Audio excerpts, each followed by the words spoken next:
at Oxford. We were at the same college. We kept in touch. At Oxford, I studied mostly economics and philosophy. But those experiences really were a study for me of the rules by which markets are organized. And this is an important point, and it's one that's very often lost. But it was the focus of my attention.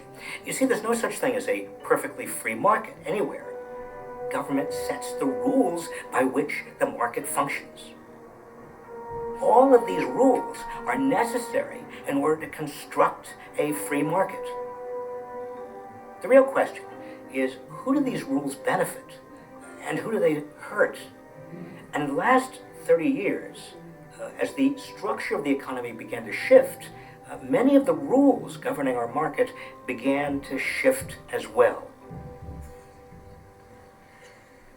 Today, we're going to try to explain the mystery of why inequality has been widening. Remember, the economy is growing all of this time. The economy continues to grow. Look, here is gross domestic product growth from 1929 to 2011. The economy overall has done extremely well, and productivity keeps on increasing. We are producing more and more and more and more and more value. That's a big, big success story. But here is the problem. Here's the puzzle. Because if you look at the average hourly earnings of production workers, the average hourly earning continued to rise until the late 1970s, and then something happened. Flattening wages. Look at the gap.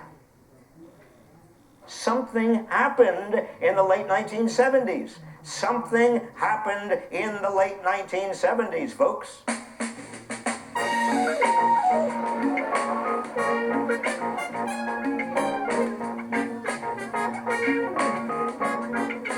In the late 1970s, I was at the Federal Trade Commission. I was looking at a lot of studies about the direction that the economy was going in. More of American manufacturing was beginning to move abroad. There was the beginnings of a technological revolution. Financial markets were becoming a little bit more powerful. There was a move to deregulate. Well, you connect the dots, and all of these begin to look as if they're connected somehow to this widening inequality. For example, we knew that labor unions were declining, and that decline mirrored almost exactly the decline in the middle class's share of national income. The hard part is stepping back and seeing the big picture. Many people, even to this day, say that the decline of unions really was attributable to Ronald Reagan taking on the air traffic controllers. I must tell those who failed to report for duty this morning, they have forfeited their jobs and will be terminated. There's no question that beginning in the late 70s, but also after Reagan fired the air traffic controllers, there was a major assault on unions. Employers did try to prevent unions from being formed much more aggressively than before. Oh, you don't have to hang on to me. And employers fought to bust unions that were already there. But maybe they were doing so because they felt they had to in order to maintain their competitiveness, given so many other companies that were non-union in the United States and also many companies abroad.